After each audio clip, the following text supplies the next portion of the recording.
በስመ አብ ወወልድ ወመንፈስ ቅዱስ አሐዱ አምላክ አሜን። የሉ እግዚአብሔር ቤተሰቦች የእናታችን የቅድስት ድንግል ማርያም የአስራት የበረከት ልጆች እንደዚሁም የሰማያዊ መንገድ ሚዲያ ተከታዮቻችን እንደምን አላችሁ? ይህ ዘወትር በሰማያዊ መንገድ ሚዲያ የሚቀርብላችሁ የመንፈሳዊ ትረካ መርሃ ግብራችን ነው። በዛሬው መርሃ ግብራችን ይዘንላችሁ የቀረብነው የአመንዘራይቱ ሴት ፍርድ ይሆናል። ቻናሉን ሰብስክራይብ፣ ሼር፣ ላይክ በማድረግ አብራችሁን ቆዩ። ጌታችን አምላካችን መድኃኒታችን ኢየሱስ ክርስቶስ በጠዋት ወደ ደብረ ዘይት ሄደ። ዳግመኛም ወደ ቤተ መቅደስ ገባ። ሕዝቡም ሁሉ ወደ እርሱ ተሰበሰቡ። እርሱም ተቀምጦ ሲያስተምራቸው መምህር ሆይ ይህች ሴት ስታመነዝር አግኝተናት ያዝናት፣ እንደዚችም ያለችውን በድንጋይ እንድትደበደብ ሙሴ በኦሪት አዘዘን። እንግዲህ አንተ ስለ እርሷ ምን ትላለህ? አሉት። በእርሱም ላይ ምክንያት ሊያገኙ ሲፈትኑ ይህን አሉት። ጌታችን አምላካችን መድኃኒታችን ኢየሱስ ክርስቶስም ጎንበስ ብሎ በጣቱ በምድር ላይ ጻፈ።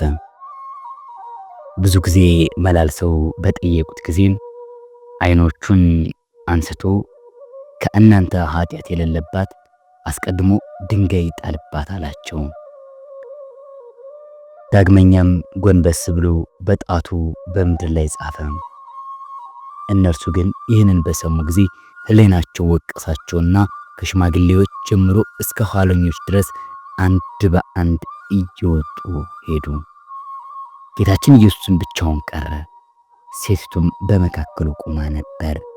ጌታችን አምላካችን መድኃኒታችን ኢየሱስ ክርስቶስም ቀና ብሎ ወደ እርሷ ተመለከተና እንዲህ አላት፣ አንቺ ሴት የሚከሱሽ ወዴት አሉ? አላት።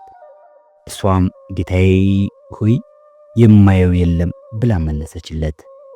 ጌታችን አምላካችን መድኃኒታችን ኢየሱስ ክርስቶስም እኔም አልፈርድልብሽም፣ ወደ ቤትሽ ሂጅ፣ ከእንግዲህ ወዲህ ግን ዳግመኛ ኃጢአትን አትስሪ አላት።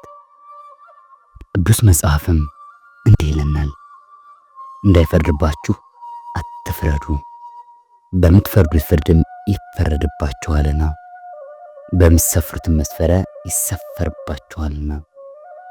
በወንድምህ ዓይን ያለውን ጉድፍ ለምን ታያለህ?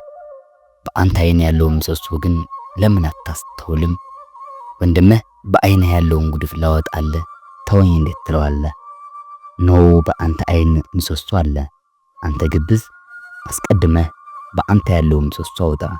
ከዚህ በኋላ በወንድምህ ዓይን ያለውን ጉድፍ ለማውጣት አቅርተህ ታያለህ። ዳግመኛም ጌታችን አምላካችን መድኃኒታችን ኢየሱስ ክርስቶስ የዓለም ብርሃን እኔ ነኝ፣ የሚከተለኝ የሕይወትን ብርሃን ያገኛል እንጂ በጨለማ ውስጥ አይመላለስም ብሎ ተናገራቸው። ፈሪሳውያንም አንተ ስለ ራስህ ትመሰክራለህን?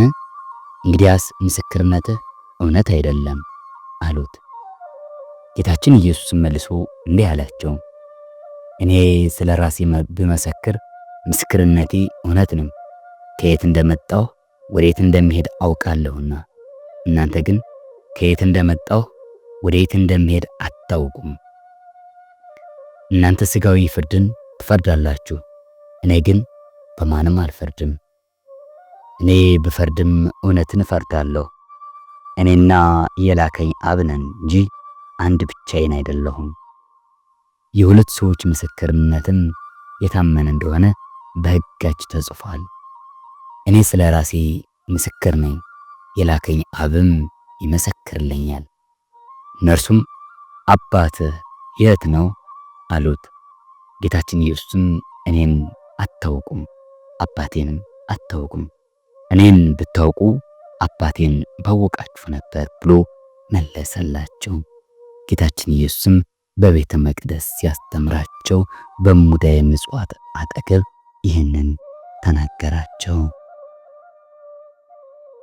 ተወዳጆች ሆይ ታዲያ በእውነተኛው የዓለም ብርሃን ውስጥ ስንኖር ለምኑ ይሰጣችኋል፣ ፈልጉ ታገኛላችሁ፣ ደጅ ምቱ ይከፈትላችኋል። የሚለምን ሁሉ ይቀበላልና የሚፈልግም ያገኛልና ደጅ ለሚመታም ይከፈትለታልና። ከእናንተ ልጁ ዳቦ ቢለምን ድንጋይ የሚሰጠው ሰው ማን ነው? ወይስ ዓሣ ቢለምነው እባብን ይሰጠዋልን? እንግዲህ እናንተ ክፉዎች ስትሆኑ ለልጆቻችሁ መልካም ስጦታ መስጠትን ካወቃችሁ በሰማይ ያለው አባታችሁ ለሚለምኑት መልካም ነገር እንዴት አብልጦ ይሰጣችሁ ይሆን? ሰዎች ሊያደርጉላችሁ የምትወዱትን ሁሉ እናንተም እንዲሁ አድርጉላቸው። ኦሪትም ነቢያትም የሚያዙት ይህን ነውና። ነገር ግን የዚህ ዓለም መከራ ለእኛ ሊገለጥ ካለው ክብር ጋር እንደሚተካከል አስቡ። የዓለም ተስፋው የእግዚአብሔር ልጅ መምጣት ይጠባበቅ ነበርና ዓለም ባለማወቁ ለከንቱ ነገር ተገዝቷልና በተስፋ ስላጋዘው ነው እንጂ በፈቃዱ አይደለም። ነገር ግን አስቶ በባርነት የሚገዛው ከዚህ ወጥቶ የእግዚአብሔር ልጆች ወዳገኟቸው የነጻነት ክብር ይገባ ዘንድ ተስፋ አለው።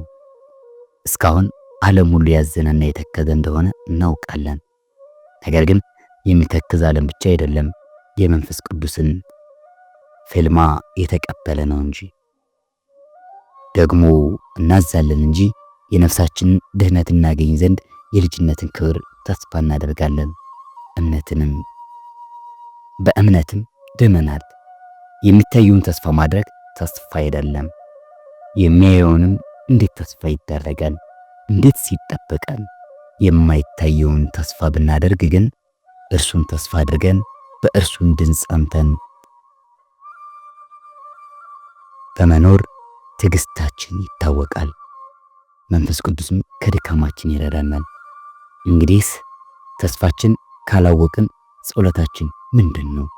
ነገር ግን እርሱ ራሱ መንፈስ ቅዱስ ስለ መከራችንና ስለ ችግራችን ይፈርድልናል። እርሱም ልባችን ይመረምራል፣ ልብ የሚያስበውንም እርሱ ያውቃል።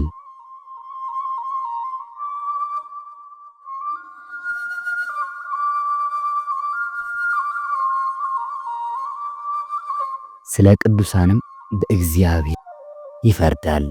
እግዚአብሔር የሚወዱት ምርጦች በበጎ ምግባር ሁሉ እንደሚረዳቸው እናውቃለን።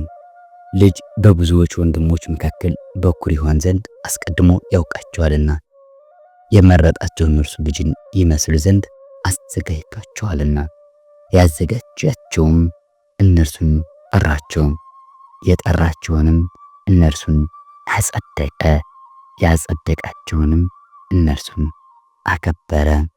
ተወዳጆች ሆይ እኛም ተጠርተናል፣ የተጠራነውንም ያጸድቀናል፣ ያጸደቀንንም እሱ ያከብረናል። እንግዲህ ስለዚህ ምን እንላለን? እግዚአብሔር ከኛ ጋር ከሆነ ማን ይችለናል? ለልጃችንስ እንኳን አንራራም። ስለ ሁላችን ቤዛ አድርጎ ለልጁ እሱ እንኳን አራራም። ስለ ሁላችን ቤዛ አድርጎ አሳልፎ ሰጠን እንጂ። እንግዲህ እርሱ ሁሉን እንዴት አይሰጠንም? እንግዲህ እርሱ ራሱ ካጸደቀ እግዚአብሔር የመረጣቸውን ሰዎች የሚያውቃቸው የሚቃወማቸው ማን ነው? የሚፈርድስ ማን ነው? የሞተው ይልቁንም ከሙታን ተለይቶ የተነሳው በእግዚአብሔር ቀኝ የተቀመጠው ዳግመኛ ስለኛ የሚፈርደው ኢየሱስ ክርስቶስ ነው። ከክርስቶስ ፍቅር ማን ይለየናል? መከራ ነው? ሐዘን ነው? ስደት ነው? ረሃብ ነው? መራቆት ነው? ጭንቀት ነው? ሾተል ነው?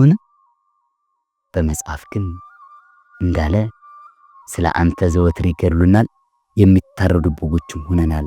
ነገር ግን በወደደን በእርሱ ሁሉን ድል እንነሳለን።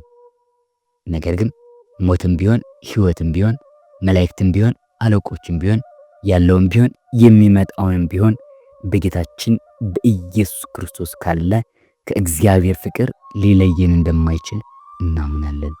ኃይልም ቢሆን ከፍታም ቢሆን ዝቅታም ቢሆን ሌላ ፍጥረትም ቢሆን ከክርስቶስ ፍቅር ሊለየን የሚችል የለም።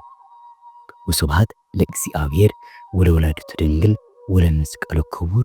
ይቆየን። ይህ ሰማያዊ መንገድ ሚዲያ ነው። ሰብስክራይብ፣ ላይክ፣ ሸር ማድረጋችሁን አትዘንጉ። በያለንበት ሰላም እግዚአብሔር አይለየን። ሀገራችን ኢትዮጵያን ሰላም ያደርግልን። አሜን።